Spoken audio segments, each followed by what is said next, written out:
Hello, it's me, itzanowski. And today I want to tell you about the most mysterious song on the internet that had many people looking for answers for years. So, what is it called? Who made it? Where did it come from? All of these questions have now been answered, and the mystery is most likely solved. But let's start from the beginning. So, the most mysterious song on the internet is the nickname given to an online rip of a cassette recording from the 80s, so very old school. And this is how it sounds. I really like the song, to be honest. And so the history is that a German teenager named Darius recorded the song from a radio broadcast on the North German public radio station Norddeutscher Rundfunk, NDR for short. And that was sometime in the 1980s. And he recorded the song on a cassette tape and made a mixtape. And that also included similar sounding songs from Ecstasy and The Cure. And, to clean the recordings of songs, Darius purposely removed all of the dialogue from the radio hosts, which is likely why the exact airplay date and, the title and all of that info that might have been mentioned are unknown. In 2004, Darius, so the same guy, got a very unique birthday gift from his older sister, Lydia, his own website domain. And he used it to share some of the, unidentified songs in his music collection and digitizing his old radio recordings. And he named the site, very fittingly, Unknown Pleasures after Joy Division's 1979 album. A few years later, in March 2007, Lydia kicked off an online search for one particular song by sharing a 1-minute, 15-second clip in a Usenet group. And then she later posted a snippet on websites with song ID tools, including bestof80s.de, so that was a German synth pop forum, and The Spirit of Radio, a fan site for a Canadian radio station. So over the years, the song started popping up on other platforms like What's That Song in 2009 and also on YouTube in 2011. And then in 2017, the Spanish indie label Dead Wax Records posted it on their YouTube channel, catching the attention of Gabriel Pelenson, a friend of Dead Wax's founder Nicolas Zuniga. I hope I'm saying that right. By 2019, Gabriel was fully invested in solving the mystery of the song's origins, and he shared the clip across multiple music-focused Reddit communities, and then even founding the subreddit r/TheMysteriousSong, to bring people together in the search. And this is actually also where I found out about this song, and I was introduced to it via the subreddit only a couple of months ago. And, the community reached out to people who might have answers, including DJ Paul Baskerville from German radio station NDR, the performance rights group GEMA, and a YouTube channel called 80s Forever that shares obscure music. So Baskerville even played the song on his Nachtclub radio show in July 2019. And while this didn't bring any new leads, it introduced Lydia and Darius, here they are again, who basically started this whole internet search to the ongoing hunt. So they didn't even know. And Lydia then joined the subreddit and the Reddit community in August, adding, yet another chapter to the search. Over the years, more and more people became aware of this mystery. Music sites all over the world picked it up. There were YouTube videos about it and, of course, posts online, especially in the subreddit.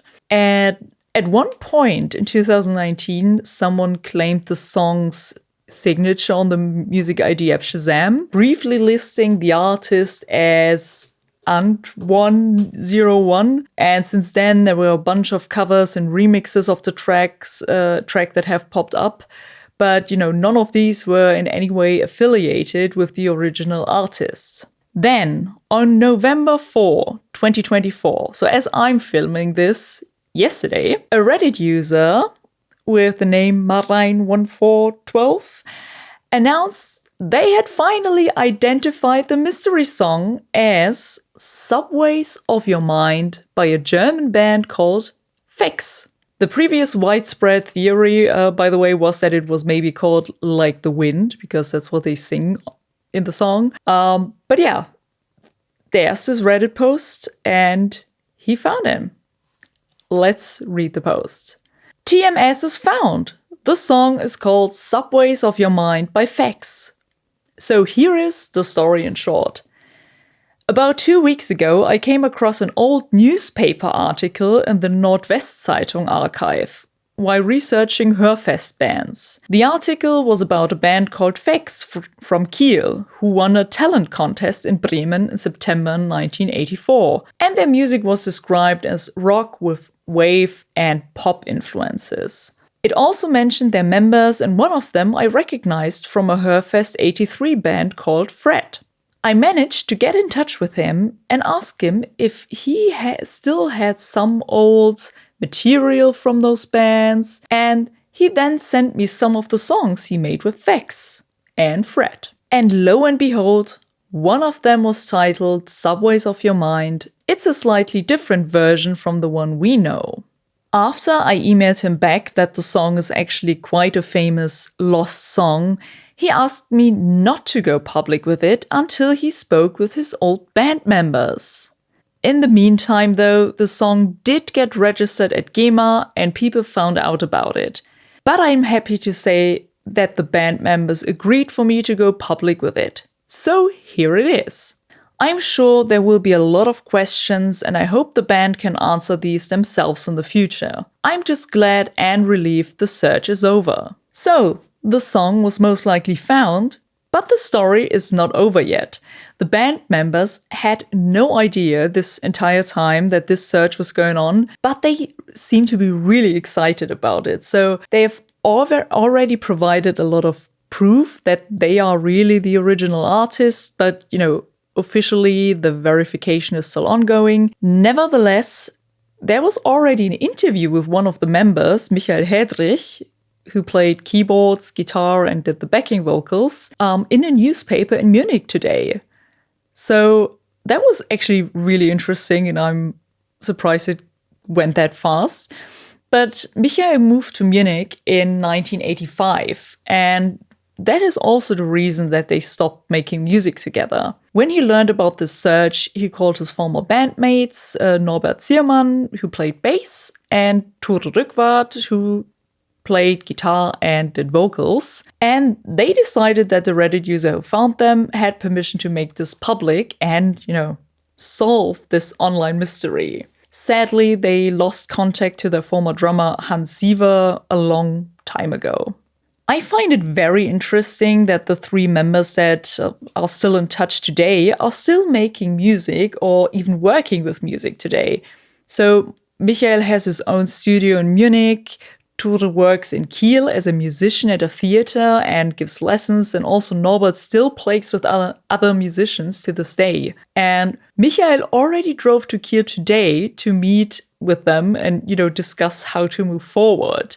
But he already teased that they want to re-record the song and also a second one at his studio. And they also want to film a music video, he said.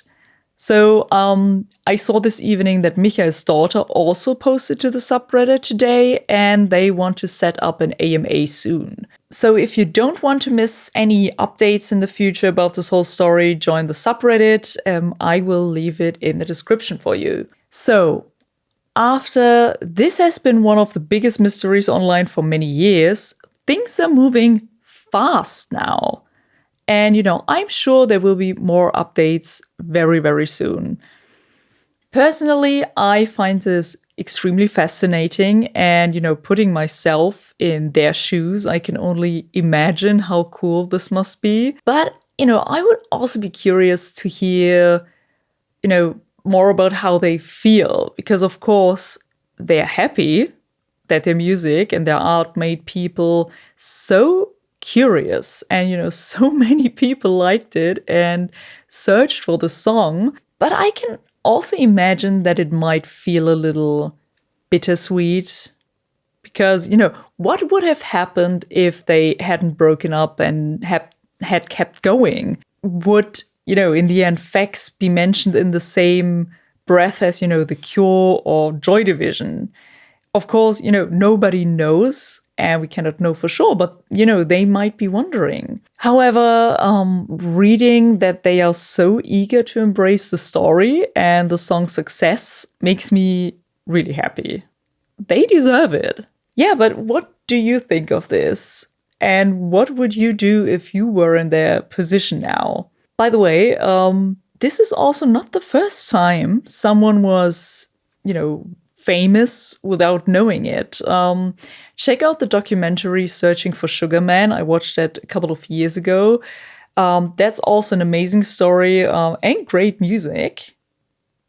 Or should I make a video about it? Let me know. Anyway, subscribe, listen to the song, and time for the bonus cat. Like the wind.